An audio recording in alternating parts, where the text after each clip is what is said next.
श्रीमान गार्ड आपके नीचे हाजिर है।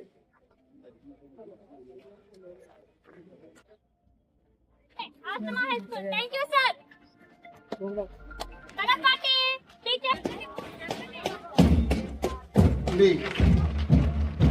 ఆశ్రమ పాఠశాల సంక్షేమ శాఖ మంత్రులు శ్రీ అడ్డూరి లక్ష్మణ్ కుమార్ గారిని కూడా సాధారణంగా వేదికపైకి ఆహ్వానిస్తున్నాం సార్. వేదికపైకి ఆహ్వానిస్తున్నాం సార్. బీసీపీ చైర్మన్ గారు క్లాస్ నుండి పిఆర్కి పి కృష్ణవేణి 9th క్లాస్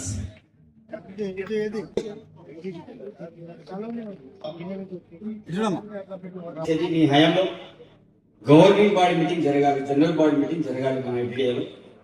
అది చాలా అనాది కాలం నుంచి పెండింగ్ ఉంది కాబట్టి దానికోసం త్వరలోనే వస్తారని ఆశిస్తూ, మరి ఈ కార్యక్రమంలో మనందరికీ తెలుసు, మరి గిరిజన సంక్షేమ శాఖ సంబంధించిన మంత్రిగా మన ప్రాంతంలో ఉన్న సమస్యలు చాలా ఉన్నాయన్న.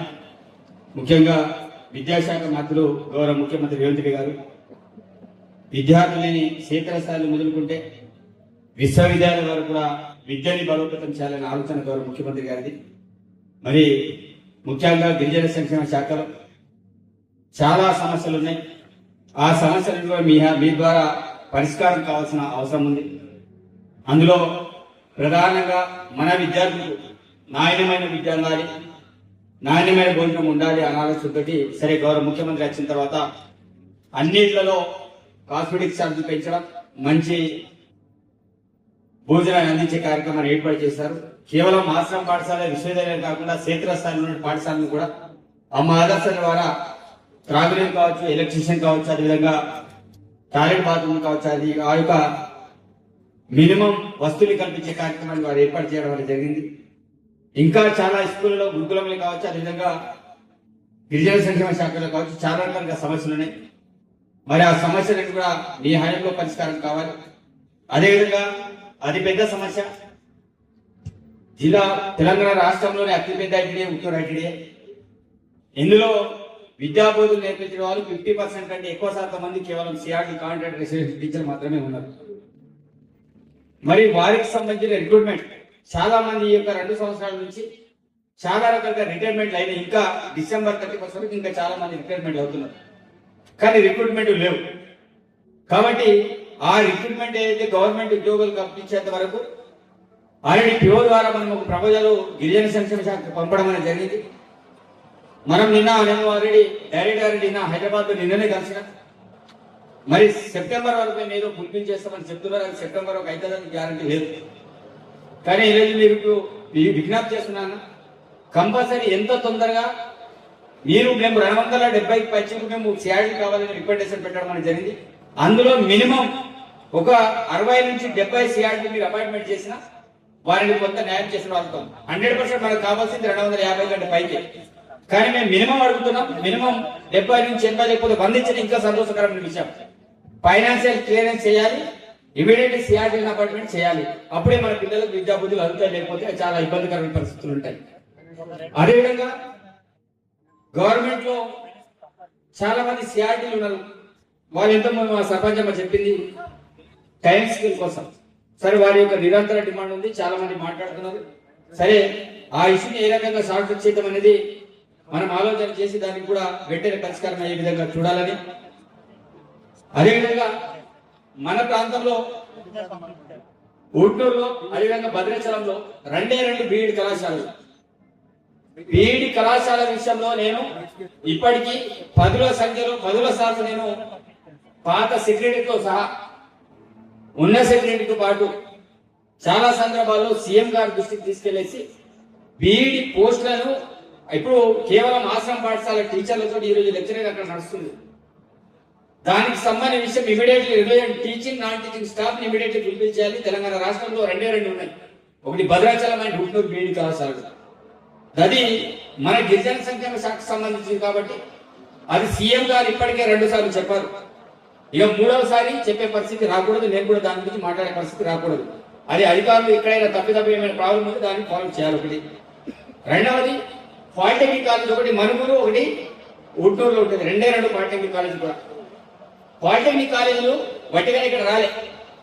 మన పిల్లలకు మంచి ఉద్యోగాలు రావాలి, మంచి జరగాలని కేవలం గిరిజన అంటే ట్రైబల్ వెల్ఫేర్కి సంబంధించిన పాలిటెక్నిక్లు అంటే జనరల్ పాలిటెక్నిక్ కాదు. మణిపూర్ ఒకటి, ఇక్కడ రెండవది. నేను మొన్న పాలిటెక్నిక్ కాలేజీలో మొన్ననే ఒక 2 రోజుల క్రితం విజిట్ చేయడం అనేది జరిగింది. సరే, వాళ్ళకి ఇన్ఫ్రాస్ట్రక్చర్ కావచ్చు, మిగతా కూడా మనం చేయడానికి ఆస్కారం ఉంది.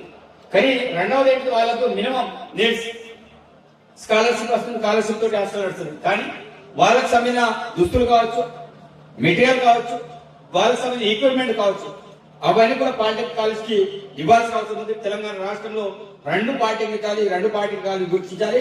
2 పాలిటెక్నిక్లు, 2 బీఈడి కళాశాలలు, 2 ప్రధానమైనవి.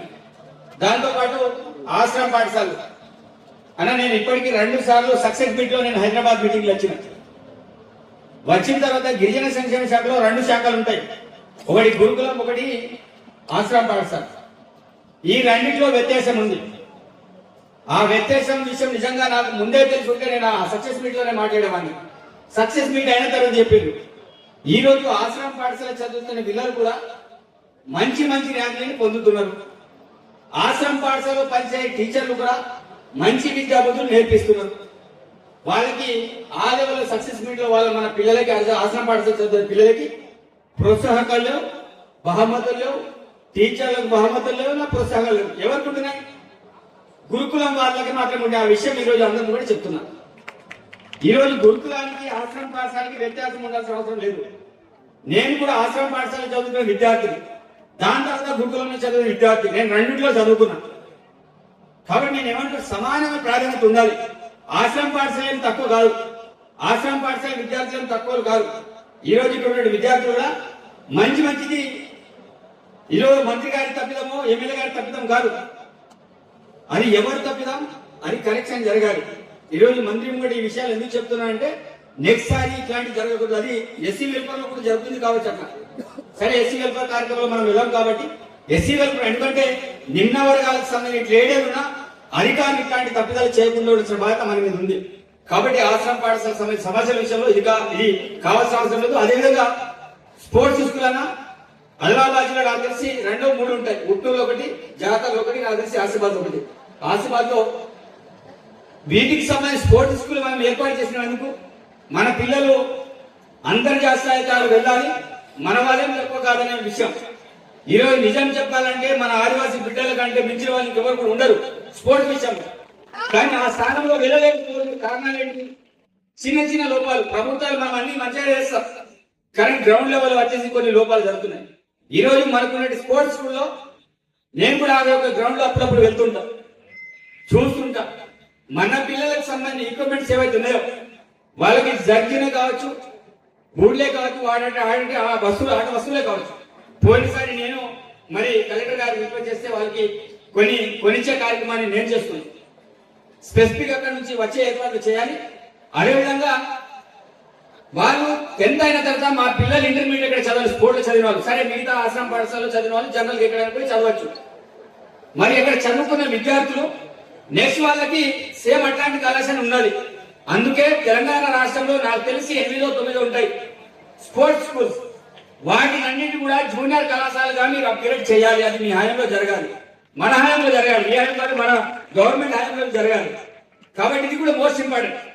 కాబట్టి మిగతా వాటి విషయాలు అంటే మిగతా ఏదైతే ఉన్నాయో అదే రకంగా మన ఆశ్రమ పాఠశాలకు సంబంధించిన ఈ ముఖ్యమైన స్పోర్ట్స్ సంబంధించినవి మన పిల్లలు చాలా అంతర్జాతీయ స్థాయిలో పోయి గోల్డ్ మెడల్ సాధించే విద్యార్థులు చాలా మంది ఉన్నారు.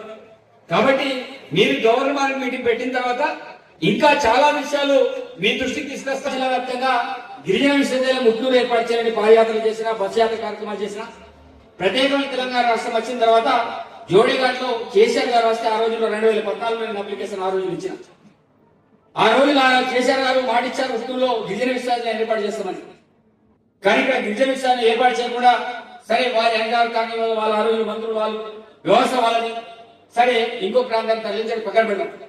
కానీ దాని తర్వాత మన ప్రభుత్వం ఏర్పడిన తర్వాత నేను అనేక సందర్భాల్లో ముఖ్యమంత్రి గారికి నేను చెప్పిన, ప్రత్యేకించి ఆ రోజు కలెక్టర్ అహ్మద్ బాబు గారు ముఖ్యంలో సర్వే నంబర్తో సహా మీకు ల్యాండ్ తో సహా ఒక 300 ఎకరాల సంబంధించిన భూమిని ఆ రోజు ఐడెంటిఫై చేసి గవర్నమెంట్ నివేదిక పంపించడం అనేది జరిగింది.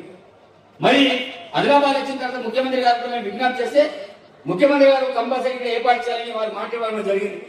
మీరు దళిత బిడ్డగా గిరిజన సంక్షేమ మాత్రులుగా బడుగు బలహీన పక్షాన మనం ఆలోచించే వ్యక్తిగా మీరు 100% నెక్స్ట్ గిరిజన విశ్వవిద్యాలయం హుట్టూరులో ఏర్పాటు చేసే ప్రయత్నం తప్పనిసరి జరగాలి అని నేను ఈ సందర్భంగా విజ్ఞప్తి చేస్తున్నాను.